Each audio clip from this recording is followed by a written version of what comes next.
Today, I'm going to be answering your questions. Now, these questions are coming from a recent Instagram story where I gave you guys a chance to ask me whatever you want, and I'm thinking of doing more Q&As on this channel. So if you want that, first of all, drop a comment down below, and secondly, go over to Instagram and follow me at Jordan Platten, where you'll have the chance to ask me questions I can post on these videos. Now, before we jump into them, I've got two things I want to remind you of. Number one, we have weekly giveaways on this channel. We give away big Affluent merch kits, t-shirts, hats, and so on. And all you need to do to be in for a chance to win that merch kit is like the videos, comment down below, make sure you subscribe with your notification bell turned on. And if you look down below this video, you notice that we've already announced a winner for this week. So make sure you enter those. Secondly, I know not everybody wants to actually watch videos. Some people like to listen to them in the gym, in the car, on the train, on the way to see a client, whatever that may be. And because of that, we have recently moved all of our videos over to audio format as well on various podcast platforms like Spotify, like Google, like Amazon, like Apple, like everything, okay? So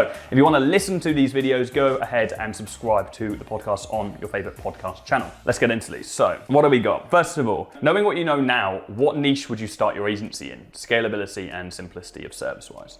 Good question. So if I was starting my agency from scratch, I would move into a niche that was high-ticket lead gen. And there are so many things that come under that roof, like construction professionals, healthcare professionals, business professionals like accountants and lawyers and so on and so forth. And by high ticket, I mean people that provide services in the thousands, not the hundreds or the tens, okay, to high ticket services. And it doesn't matter if they're really, really niche, and it doesn't really matter what sub niche you're going for within high ticket lead gen. Because I think by large, it is a lot easier to get results, consistent results for high ticket lead generation niches than it is to get results for ecom businesses. And some of you might be thinking, okay, well, I know that ecom brands pay the most, right? You can get big ROAS commissions and ad spend commissions and so on and so forth. And that is correct, but you have to work so much harder for those commissions. And also, you can make a lot of money in commissions through high ticket lead gen as well, because you can operate on a pay per lead model. Or what I really like is you can have a sales agency hybrid where you actually call up the leads, or you have team members that call up the leads for the niche that you're working with, and you pre-close those leads so you can actually make a commission from the sale as well. So if I was starting from scratch, I would start a high ticket lead gen agency with a sales hybrid where we actually have a team calling up the leads and closing the leads on behalf of the client. Because if any of you are in high ticket lead gen, you'll know one of the biggest bottlenecks is the actual client closing the leads that you generate for them. And we've all heard, if you've worked with lead gen before, oh, well, the leads aren't very good quality. Wrong, you're just not very good at sales. So if you do the sales part for them, that's a killer business right there. So that's probably what I would move into. But of course, I'm in the ecom world and we get amazing results for ecom brands. So that's what we're gonna stick to. But if I was starting from scratch again for any of you guys, high ticket lead gen's pretty sick. Are Facebook ads dead?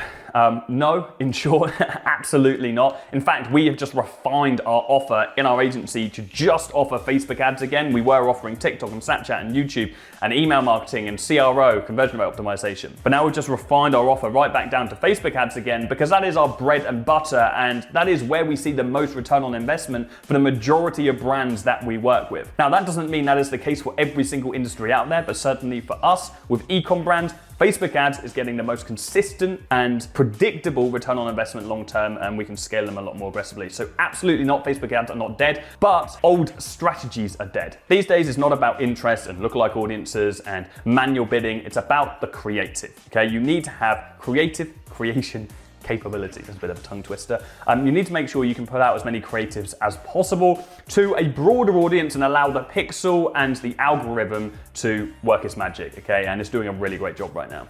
The big brands are also competing and have millions to spend.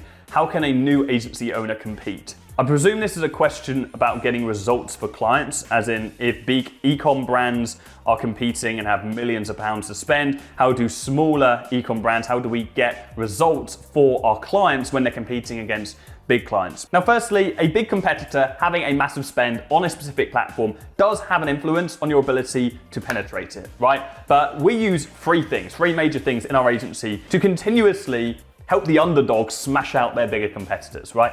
The first thing is the edge, okay? And the edge, what I mean by that is, okay, what makes this product unique, or what makes this brand stand out from the competitor, okay? You might have a like-for-like product, okay? But it's not about what the product does, it's how the product makes the customer feel. So what is that edge? What is that differentiation? Figure that out and really drive that in on your ads because that's what's going to differentiate you and people seeing you on the newsfeed. The second thing is linked to this is the culture, okay? The culture behind the company. Many e-com brands just scale without thinking about culture and returning customer rate and lifetime value. And so it's really important that you work on a back-end system within a client to help them on building culture. Now, as an agency owner, you don't have to implement this system for them, but these are the kind of conversations you want to have with them when you're on your weekly calls or monthly calls. Speak to them about customer competitions and branded hashtags and loyalty programs and community groups, right? Any way that you can build culture and a cult-like following. Cult-like followings will always prevail and you will dominate the market regardless of whether you're the underdog and there's someone else spending millions on a platform already. Third thing is creative. Okay, so you need to have good creatives. Look at the creatives that the competitor is putting out right now and make better creative iterations, okay? Take inspiration from what they're doing and what is working, but then put your edge and your culture on those ads, make them higher quality, and you're gonna outperform those competitors. Are you opening Affluent.co for new admissions? I'll keep this one really brief. So Affluent.co is a marketing agency. So if you're an e-com brand making over 20K a month already, you wanna work with us, you can apply to work on a website. Affluent.academy is our marketing training program where we teach people how to start, build, and scale an agency of their own, how to replicate our business. Yes, we are taking on new admissions, but you might have to wait on the waiting list until the next intake, but go over to the website, apply to join, and if you're successful, then you'll be allowed in as soon as we can let you in. If you could go back and change one thing in your SMMA journey, what would it be? Good question. Hiring sooner. Okay, I would have hired way sooner. My mindset when I started my agency was, okay, I'm now making 5K a month.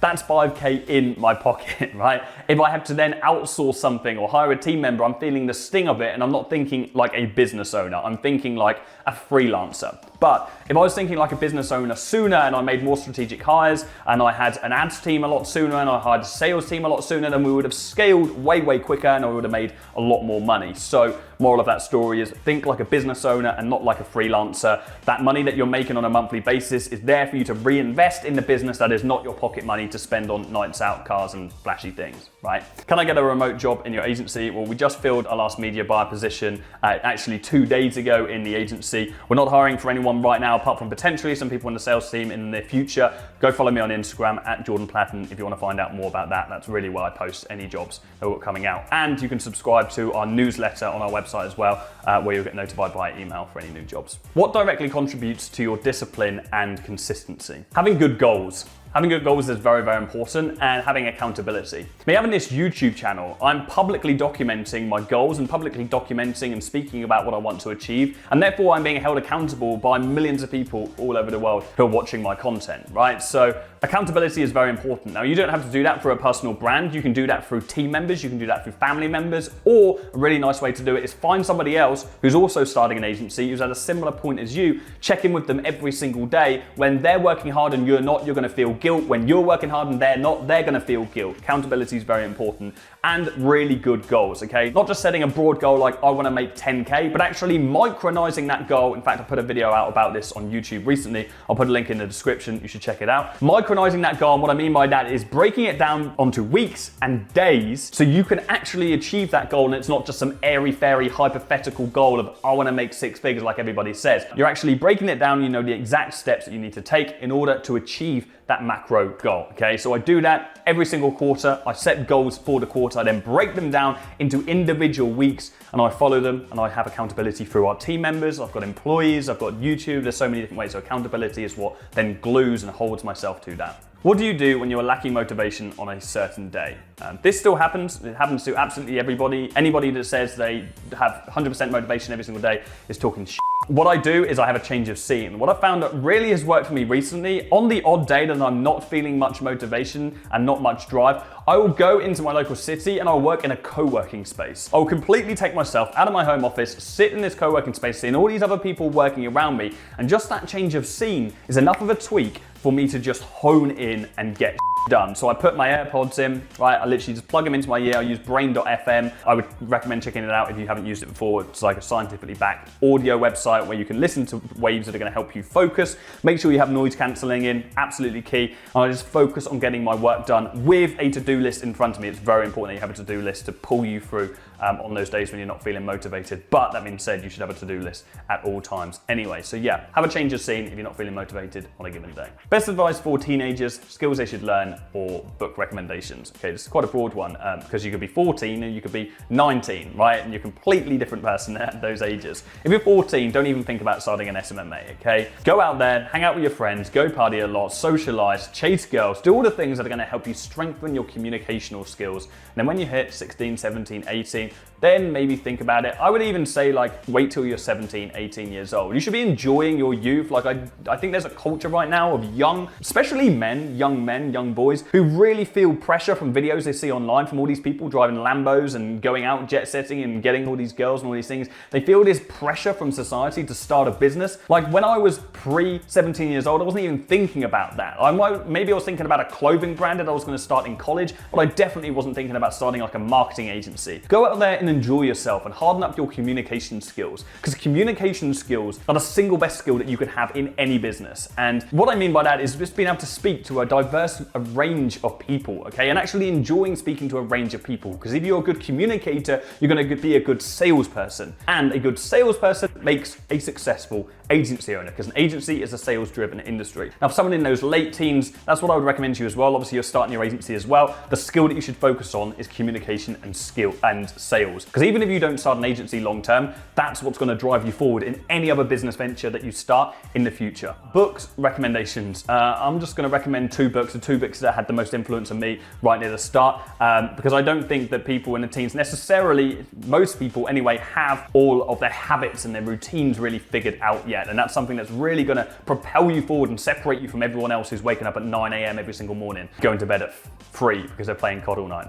Number one, The Morning Miracle by Hal Elrod. Incredible book. It's going to teach you about waking up early and a really solid morning routine. This changed my life when I first started. And Atomic Habits by James Clear. You can tell by the title of the book, it's about habits and actually sticking to those habits and integrating them into your life. So that's what I would recommend if you're a teenager starting an SMMA right now. Good luck to all of you.